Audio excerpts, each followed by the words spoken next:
अगर आप भी चाहते हैं यमुना म्यूजिक के ऑडियो वीडियो सबसे पहले आप तक पहुंचे, तो हमारे चैनल को सब्सक्राइब करें और साथ ही साथ बेल आइकन को दबाना ना भूलें, ताकि सभी वीडियो आप तक पहुंचे। धन्यवाद।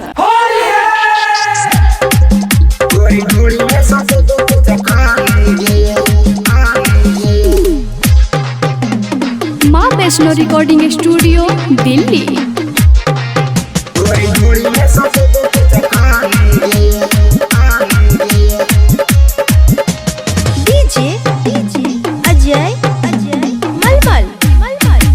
होली में पीके एगो तारी गे, होली में पीके एगो तारी गे, गोरी ढोरी में सटे गो पिचकारी गे, गोरी ढोरी में सटे गो पिचकारी गे।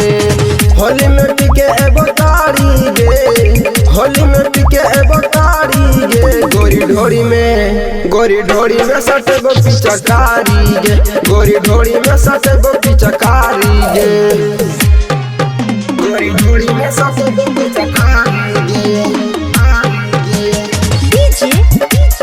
माँ वैष्णो रिकॉर्डिंग स्टूडियो दिल्ली।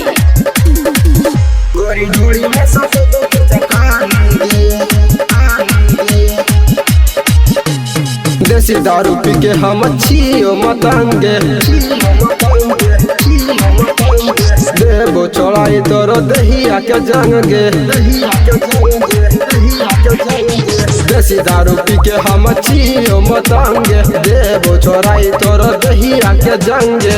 रंगबो आगे पछाड़ी गे, रंगबो आगे पछाड़ी गे, गोरी ढोरी में सट गो पिचकारी गे, गोरी ढोरी में सट गो पिचकारी गे।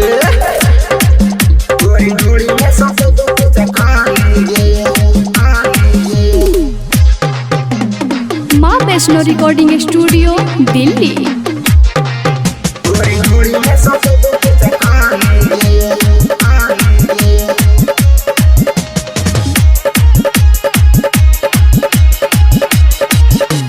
नीतीश दीवाना सानी माना तो ना बात गे, डाल दे तो तोरा चोली पे हाथ गे।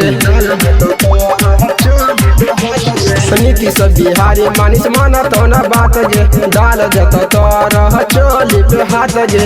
रंग देबो तोरो साड़ी गे, रंग देबो तोरो साड़ी गे, गोरी ढोरी में सट गो पिचकारी गे, गोरी ढोरी में सट गो पिचकारी गे।